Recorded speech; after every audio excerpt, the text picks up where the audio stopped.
बिस्मिल्लाहिर्रहमानिर्रहीम। आज मैं आपके लिए लेके आई हूँ बहुत ही ज़बरदस्त चटनी और सलाद की ऐसी रेसिपी कि आप इसको बनाकर काफ़ी टाइम के लिए इसको स्टोर करके रख सकते हैं। किस तरीके से इसको स्टोर करना है, स्टोर करने के लिए कौन सी चीज़ यूज़ होगी, वो मैं आपके साथ आज शेयर करूँगी। बहुत आसानी से आप इन चटनियों को बना सकते हैं, सलाद तैयार कर सकते हैं। सारा रमज़ान आप इसको यूज़ करें, ईद पर बनाएं, ईद पर यूज़ करें। बहुत ही ज़बरदस्त ये रेसिपीज़ बनती हैं, आप इनको ट्राई करें, आपको ज़रूर पसंद आएगी। ये ऐसी चटनियाँ हैं कि आप इनको हर स्नैक के साथ, सालन के साथ, वैसे आप रूटीन में, दावत में, ईद पर या रमज़ान में, इफ्तारी में आप इनको बहुत ही आसानी से यूज़ कर सकते हैं। अस्सलाम वालेकुम व्यूवर्स, खुश रहें, आबाद रहें। चले जी रेसिपी हम स्टार्ट करते हैं। सबसे पहले मैंने यहाँ पर ये खुबानी है, इसके साथ मैंने आलू बुखारा लिया है। मैं इसे नीम गर्म पानी में 1 घंटे के लिए भिगो के रखूँगी। आप इसको ओवरनाइट भी रख सकते हैं, 3 से 4 घंटों के लिए भी रख सकते हैं। इससे ज़्यादा अच्छा कलर और ये फूल जाएंगे।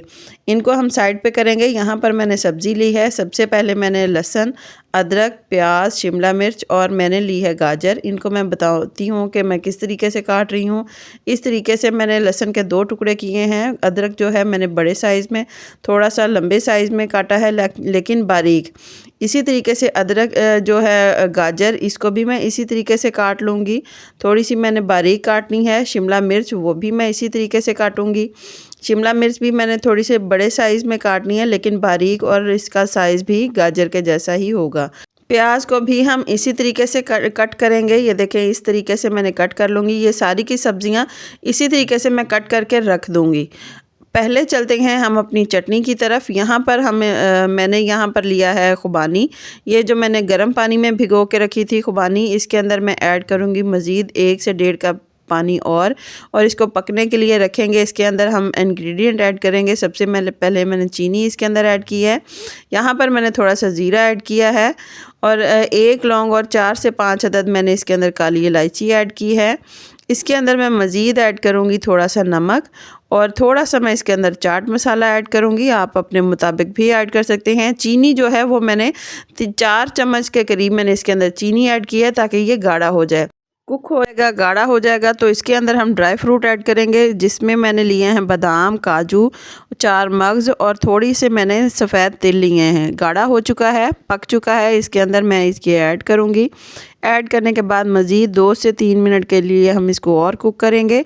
अब मैं बताऊंगी कि इसको हम स्टोर करने के लिए ऐड करेंगे इसके अंदर 1 चम्मच से 1.5 चम्मच के करीब सिरका, जो हम घर में यूज़ करते हैं। इससे बिल्कुल भी ख़राब नहीं होगा, आप हफ्तों या महीनों के लिए भी रख सकते हैं। यहाँ पर मैंने फिर से पैन लिया है। इसके अंदर मैं आलू बुखारा ऐड कर रही हूँ, जो मैंने भिगो के रखा था गर्म पानी में। 1 कप से 1.5 कप मैं पानी इसके अंदर और ऐड करूँगी। 4 से 5 चम्मच मैंने इसके अंदर चीनी ऐड की है। थोड़ा सा मैं इसके अंदर ज़ीरा और काली मिर्च ऐड करूँगी। थोड़ा सा हम इसके अंदर नमक ऐड करेंगे। नमक ऐड करने के बाद थोड़ी सी मैं इसके अंदर सुर्ख मिर्च ऐड करूँगी। सुर्ख मिर्च के साथ थोड़ा सा मैं इसके अंदर चाट मसाला ऐड करूँगी। चाट मसाले के साथ इनके अंदर बहुत ही ज़बरदस्त सा टेस्ट आता है। अब मज़ीद हम इसको कुक होने के लिए रख देंगे, नॉर्मल फ्लेम पर कुक होने के लिए रख देंगे। ये फूल भी जाएंगे और ये गाढ़ा हो जाएगा साथ साथ पकने के साथ। ये देखें, यहाँ पर काफ़ी टाइम हो चुका है, गाढ़ा होना शुरू हो चुका है। आलू बुखारा जो है वो फूल चुका है और चाशनी जो है इसकी वो भी थिक होना शुरू हो गई है। इसको भी कुक होते हुए 5 से 6 मिनट हो चुके हैं। ये गाढ़ा हो चुका है। अब इसके अंदर मैं ड्राई फ्रूट ऐड करूँगी। सेम वही ड्राई फ्रूट हैं जो मैंने खुबानी के चटनी में ऐड किए थे। बादाम हैं, थोड़े से काजू हैं, 4 मगज़ हैं और 1 चम्मच के करीब मैं इसके अंदर तेल ऐड करूँगी। इनको ऐड करने के बाद हम इस अच्छी तरीके से मिक्स करेंगे। मिक्स करने के बाद 1 से 1.5 चम्मच के करीब मैं इसके अंदर विनेगर ऐड करूँगी। आप एप्पल साइडर विनेगर भी इसके अंदर ऐड कर सकते हैं और इसको हम ठंडा होने के लिए बाउल में डालकर रख देंगे। अब चलते हैं हम अपने अगले स्टेप पर। यहाँ पर मैं पैन में 1 कप मैंने पानी ऐड किया है। थोड़ा सा मैं इसके अंदर नमक ऐड करूँगी, बादियान का फूल ऐड करूँगी, थोड़ी सी मैं इसके अंदर दारचीनी और थोड़ा सा ज़ीरा और 3 से 4 अदद मैं काली मिर्च इसके अंदर ऐड करूँगी। इसके अंदर मैं 2 लौंग भी ऐड करूँगी। अब यहाँ पे मैंने 2 चम्मच के करीब चीनी इसके अंदर ऐड की है। थोड़ी सी मैं इसके अंदर काली मिर्च ऐड करूँगी। जो सारे मसाले हम पानी में कुक कर रहे हैं, इन सब के बहुत से फ़ायदे हैं। आप इनसे आप इनसे भरपूर फ़ायदा हासिल कर सकते हैं इन रेसिपी को बनाकर। यहाँ पे मैंने इसके अंदर आधा कप के करीब सिरका ऐड किया है। इसका फ्लेम मैंने बिल्कुल स्लो कर दिया है। यहाँ पे मैंने इसके अंदर ऐड करूँगी, सबसे पहले मैंने लहसुन ऐड किया है, फिर मैंने इसके अंदर अदरक ऐड करूँगी।